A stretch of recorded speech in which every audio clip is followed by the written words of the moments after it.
पहले तो इसके लिए ना ज़रा इसके ऊपर थोड़ा सा यानी कि सोचें। बाकी ये कि सर एक चीज़ याद रखिए कि वो ज़माने गए जब आप कहते थे कि डेटा ब्रीच हो गया, ये कोई अलग सा इंसिडेंट है। अब तो दुनिया की सारी इकोनॉमी चलती डेटा पे है सर। वो ज़माना भी गुजर गया जब आप कहते थे data is the new oil. अब तो data is the new economy. तो डेटा के ऊपर तो सब कुछ चलता है। अब आपको मैं एक दो यूज़ केस बता देता हूँ। आपने एडवर्टाइजिंग करनी है, आप चाहते हैं कि एडवर्टाइजिंग से ज़्यादा रिएक्शन आए। जितना आप एक बंदे के बारे में जानेंगे उतना आप उसको टारगेटेड एडवर्टाइजिंग कर सकेंगे।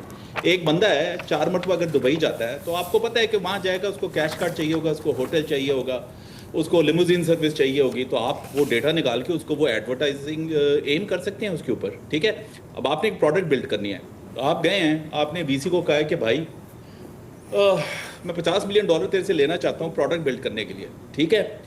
और वो उसे पैसे ले लेता है और ये बहुत बड़ी एक स्टार्टअप है। अब वो अगर कन्वर्जन नहीं दिखाएगा तो अगले $100 मिलियन नहीं रेस कर सकता। कैसे वो दिखाएगा? वो ये सारा डेटा लेके, ये प्रोफेशनल एक्सपर्ट्स बैठे हुए हैं जो बैठ के लीड जनरेशन करते हैं और उसकी बेसिस पे कन्वर्जन करते हैं।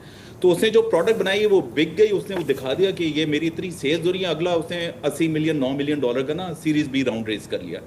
तो डेटा अब सब कुछ है। अच्छा, इसमें सबसे जो इसका इंपॉर्टेंट इस्तेमाल होता है ना, उसको हम कहते हैं सिंथेटिक आईडी। उसमें होता है ये ये इस्तेमाल होता है सिंथेटिक आईडी बड़ी सोफिस्टिकेटेड डेटा ब्रीचेस के लिए। उसमें होगा ये कि आपको उसने डेटा ले रहा है ज़रारपुरों का, फिर उसने देखा यार ज़रारपुरों करता क्या है, फिर वो गया, उसने देखा कि अच्छा इसकी आवाज़ इस तरह की है। अब आपकी बेगम को एक फ़ोन आएगा बिल्कुल आपकी आवाज़ में, वो कहेगा, और वो कहेगा कि अच्छा हाँ, आपकी बेगम का नाम लेगा, कहेगा इस जगह पे मैं बैठा हूँ जिस जगह पे आप जाते रहते हैं, और वो कहेगा कि भाई मुझे फ़ौरन 25 लाख भेजो, मेरे साथ बहुत बड़ी इमरजेंसी हो गई है, इस अकाउंट में फ़ौरन भेज दो। उसने डर के मारे भेज देना है, ठीक है ना। तो ये सिंथेटिक आईडी होती है ना, उसमें होता है ये कि वो पब्लिक डेटा उठा के और वो आपका प्राइवेट डेटा उठा के एक आइडेंटिटी बनाते हैं जो बहुत रियल होती है। उससे आप ब्लैकमेलिंग भी कर सकते हैं, उससे आप इस तरह की फ्रॉड भी कर सकते हैं जैसे मैंने अभी अर्ज़ किया। और आप उससे यानी कि एक परमानेंट आइडेंटिटी भी बना सकते हैं जो इंटरनेट पे पता नहीं क्या कुछ कर जाए, आपको पता ही ना हो, क्योंकि वो इतनी रियलिस्टिक लगती है कि जब फ्रॉड का एल्गोरिदम चेक करता है उसको कहता है कि नहीं नहीं ये बंदा असली है।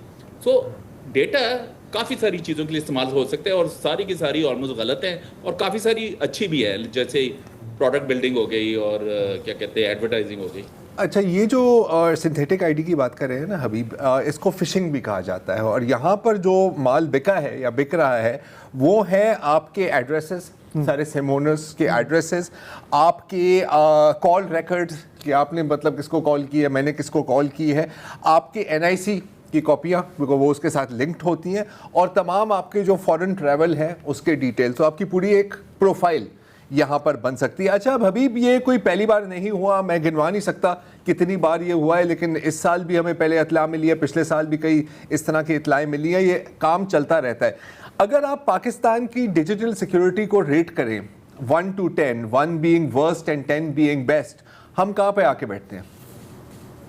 देखिए सर, एक तो मैं आपको बात बता दूं कि नादरा का तो एक तो कोई मानता भी नहीं है, एफबीआई भी सही तरह से मानता कि हमारा डेटा ब्रीच हुआ है, और नादरा भी नहीं मानता कि हमारा डेटा ब्रीच हुआ है। तो सबसे पहले तो हमें ऑनेस्ट होना पड़ेगा ना कि डेटा ब्रीच हुए हैं, बिकॉज जब वो इन्फॉर्मेशन कलेक्ट होगी तो आप उसके बारे में कुछ कर सकते हैं। नादरा का जो डेटा ब्रीच था वो 2018 में हुआ था, 7 साल पहले। तो एक मतलब वो निकल जाए ना तो फिर वो निकलते ही रहते हैं। अब जब कोई बंदा कहता है मेरे पास इतने ब्रीच हो गए, वो हो गए, ये भी हो सकते वो पुराना डेटा उसी वक्त का चल रहा है, एक मत आ जाते हैं सारे लोग उसकी कॉपी बना लेते हैं। जब वो डार्क वेब के ऊपर चला जाता है ना, एक बंदा खरीद लेता है वो सारा और फिर उसकी कॉपी बना के उस पर और ऐड कर देता है।